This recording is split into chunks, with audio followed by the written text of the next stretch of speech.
El tema que quiero predicarles en este momento se titula Tres formas de responder al mensaje del Señor.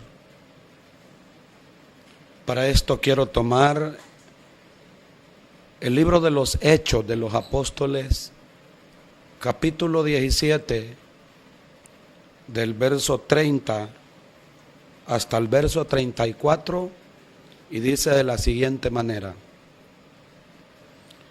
Pero Dios, habiendo pasado por alto los tiempos de esta ignorancia, ahora manda a todos los hombres en todo lugar que se arrepientan,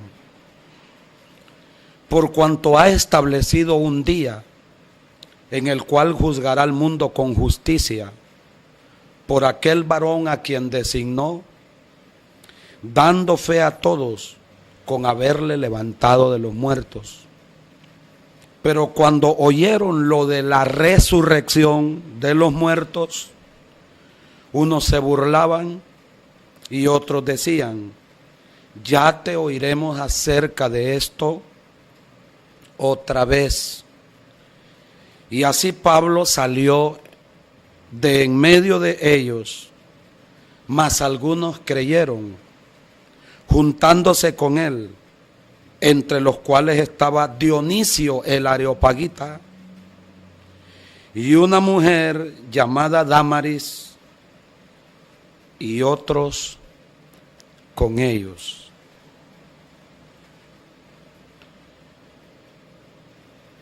La porción que les he leído hoy forma parte de un tremendo mensaje que el apóstol San Pablo predicara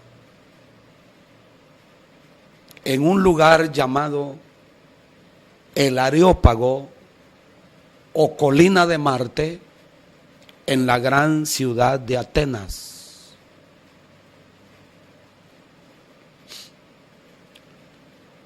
Atenas era una ciudad muy famosa en el mundo antiguo. Su fama se debía a que era la cuna del arte, de la ciencia, de la filosofía. Y de todas partes del mundo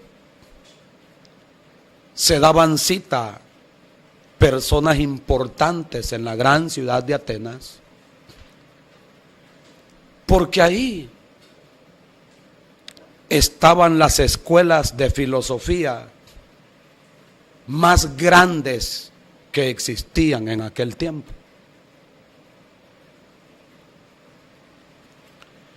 Y a ese lugar el Espíritu Santo llevó al gran misionero, al apóstol de los gentiles, al predicador más grande que ha existido en toda la historia de la iglesia, el apóstol San Pablo.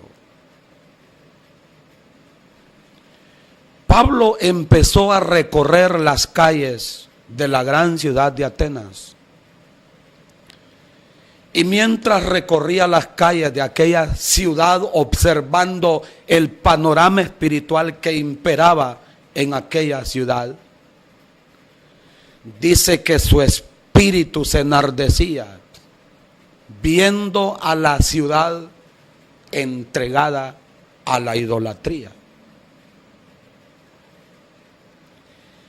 Las calles de Atenas estaban plagadas de altares, y cada altar estaba dedicado a una deidad, a un dios pagano.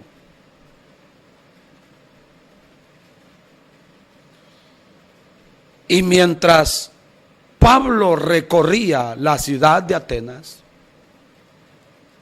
encontró un enorme altar que era diferente a los demás. Un altar extremadamente grande y que había una inscripción sobre este altar que decía: al Dios no conocido. Los estudiosos dicen que en Atenas habían más ídolos que personas.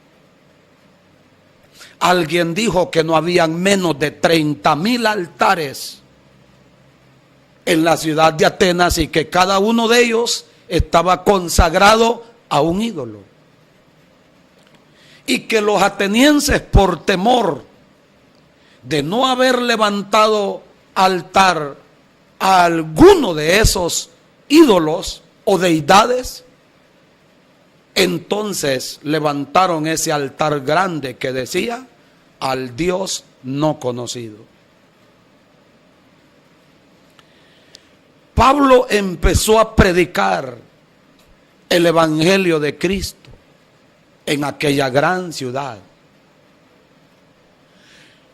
Pronto los estudiantes de las escuelas de filosofía se acercaron para escuchar a Pablo, porque dice que los atenienses solo se interesaban en escuchar cosas nuevas.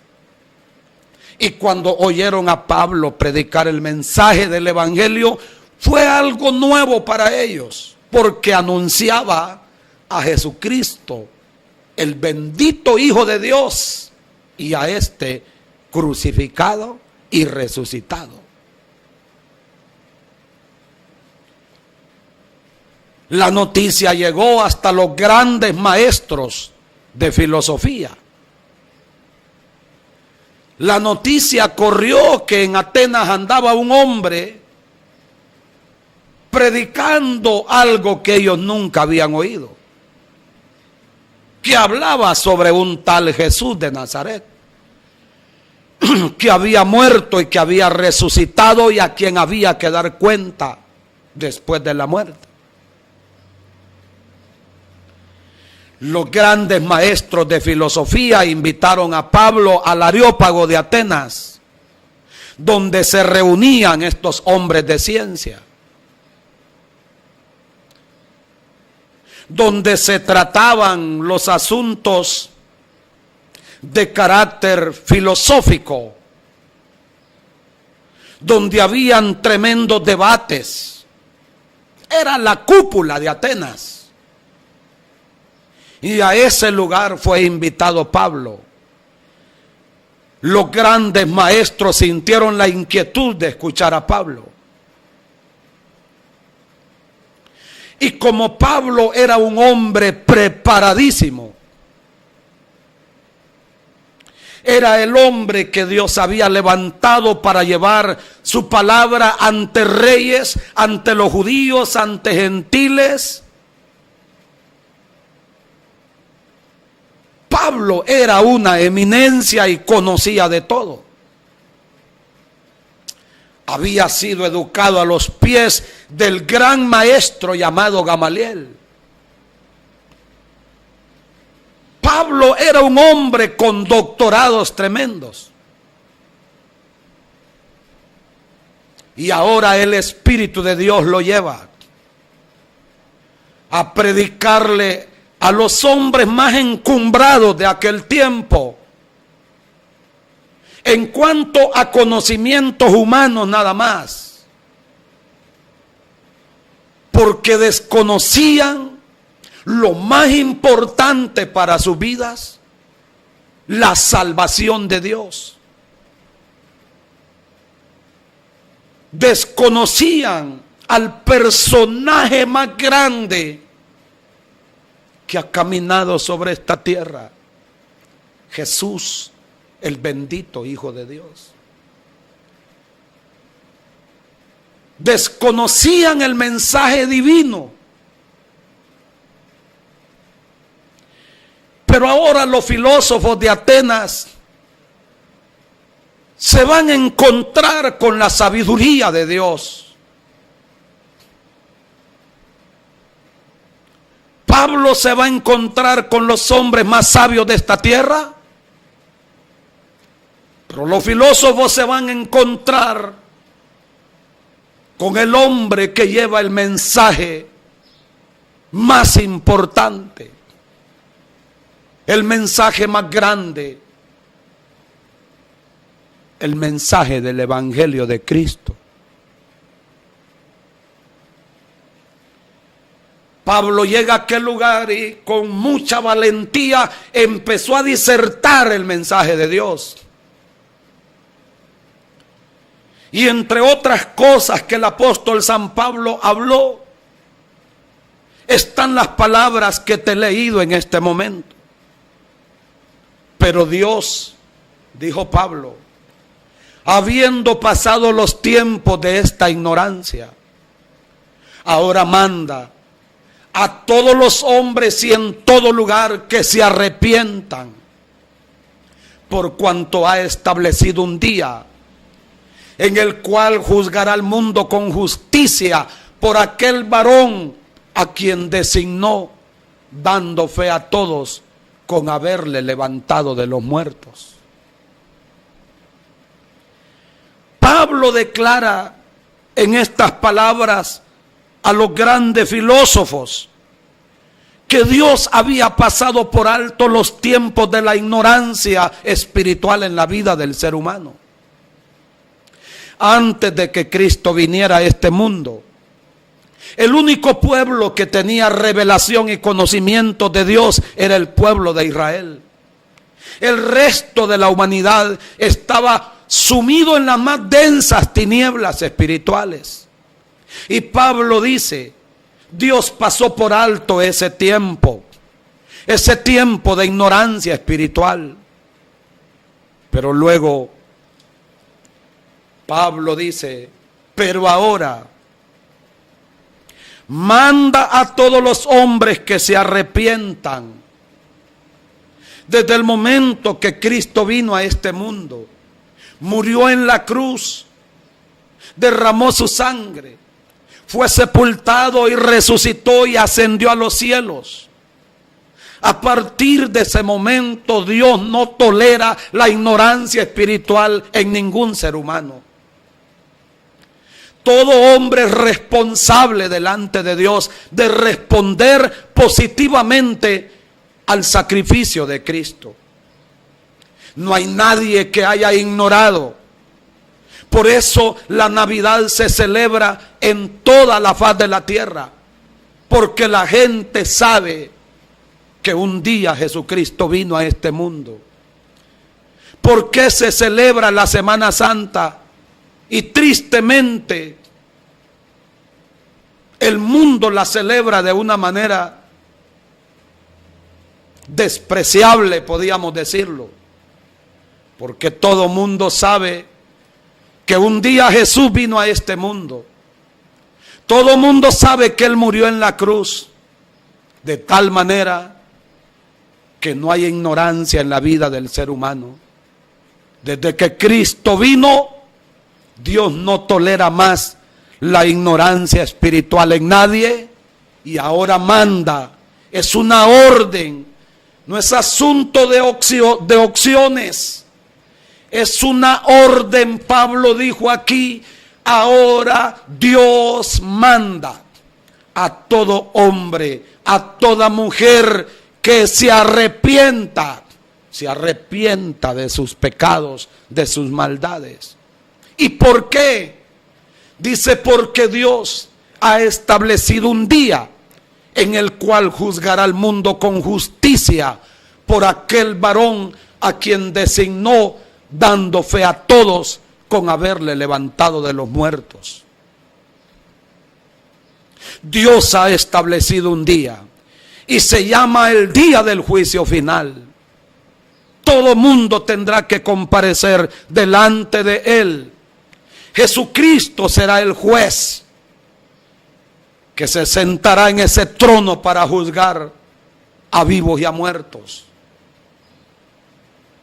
Lo más importante que habla aquí el mensaje es que Dios puso el sello de su bendición y su aprobación al plan de redención, resucitando a Jesucristo de entre los muertos. La resurrección de Cristo es la que le puso el sello de bendición a la salvación que el hombre necesita. Si Cristo no hubiera resucitado, Él hubiera sido un profeta más, un predicador más. Si Cristo no hubiera resucitado, vana fuera nuestra fe y vana fuera nuestra predicación. La resurrección de Cristo es lo que hace al cristianismo diferente de las demás religiones. Religiones hay millones en el mundo y cada una de ellas tiene un fundador.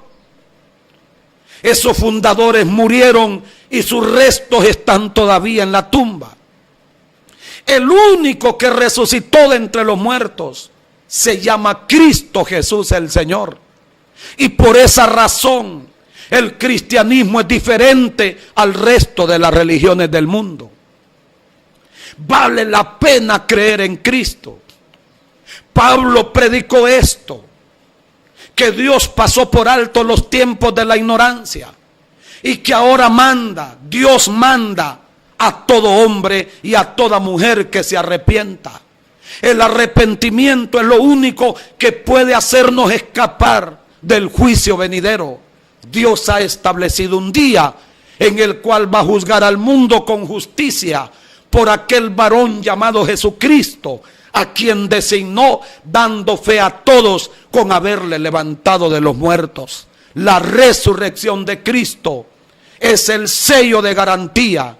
La resurrección de Cristo es la aprobación de que vale la pena confiar en Él, que los que confiamos en Él jamás seremos avergonzados. Pero ¿qué pasó cuando los filósofos de Atenas escucharon la predicación de Pablo? Reaccionaron de tres maneras, de tres formas. La primera es que se burlaron de Pablo. Se burlaron de Pablo. En todo tiempo han habido burladores. En el tiempo de Noé hubo burladores que se burlaban del mensaje de Noé. Se reían y se mofaban cuando lo veían construir el arca. En Atenas hubo burladores también. Dice que se burlaron de Pablo. Un grupo, un porcentaje de los que oyeron el mensaje se burlaron de Pablo. El segundo grupo le dijo a Pablo: ya te oiremos acerca de esto en otra ocasión. A este grupo yo le llamo los indecisos, de gente que está convencida de que Cristo murió en la cruz, que es el único que nos puede salvar, pero ahí se quedan. Gente que dice: el evangelio es la verdad, el cristianismo es la realidad, quisiera entregarme a Cristo, creo en Él, pero ahí se quedan. Gente que no toma las decisiones. El infierno está lleno de gente que estuvo de acuerdo con el evangelio. El infierno está lleno de gente que fueron partidarios del evangelio. Pero uno no se salva por estar de acuerdo o por ser partidario del evangelio. Por decir es cierto, Cristo murió en la cruz. No, la salvación tiene que ver con decisiones personales, concretas, contundentes, y que hay que tomarlas antes de que sea demasiado tarde. El tercer grupo marcó la diferencia. El tercer grupo creyó en el mensaje que Pablo predicaba. El hombre importante que administraba el Areópago dice que creyó en el mensaje de Pablo, Dionisio el Areopagita. Un hombre que administraba aquel lugar estuvo atento, abrió su corazón y creyó en el mensaje de Cristo. También una mujer importante llamada Dámaris y otros con ellos, dice, creyeron en el mensaje que Pablo predicó en ese lugar de Atenas. La historia se ha seguido repitiendo. Siempre que predicamos este bendito evangelio, la gente reacciona de tres maneras. Primero, Siempre han habido y habrán burladores que se mofan, que se burlan del mensaje del Señor. Segundo, siempre están los indecisos, aquellos que dicen: me tocó el mensaje, me tocó la palabra, sé que necesito cambiar, sé que mi vida está en el fracaso, en la derrota, sé que necesito entregarme a Cristo, pero nunca lo deciden. Ahí se quedan y mueren en su indecisión y en su pecado. Pero lindo, maravilloso, que mientras unos se burlan y otros rechazan y postergan la entrega de sus vidas a Cristo, hay un porcentaje que responde positivamente al mensaje del Señor, a la invitación, a esta gran salvación que el Señor nos hace. Ojalá, amigo querido, que al escuchar este mensaje, tú no seas como los del primer grupo que se burlaron. Tampoco seas como los del segundo grupo que Pablo tuvo en el Areópago de Atenas escuchándolo, que postergaron su entrega. Le dijeron: te oiremos acerca de esto en otra ocasión. Ahora no, será otro día. Esa es la equivocación más grande, porque casi siempre las personas que piensan así, nunca se les llega el día de entregarse a Cristo y mueren en su pecado. Ojalá tú seas como los del tercer grupo, que respondieron positivamente al mensaje del Señor, le entregaron su vida a Jesucristo y formaron parte de la gran familia de Dios aquel día. Ojalá que tomes la mejor decisión de tu vida: entregarse a Cristo, vivir para Cristo y amar a Cristo, asegurarnos de esa eternidad viviendo para Él, caminando con Él todos los días de nuestra vida. Espero que busques a Dios lo más antes posible, que recibas la salvación que Él ofrece antes que sea demasiado tarde, que seas tú uno que al escuchar este mensaje vas a decir: Señor Jesús, te necesito, ven a mi vida, quiero entregarme a ti, quiero vivir para ti. Tú moriste por mí en la cruz para salvar mi alma del castigo eterno. Ojalá y quiera Dios que seas una persona que respondas positivamente al llamado de Dios. Nos encontraremos en una próxima ocasión, si el Señor así lo permite. Que Dios los bendiga.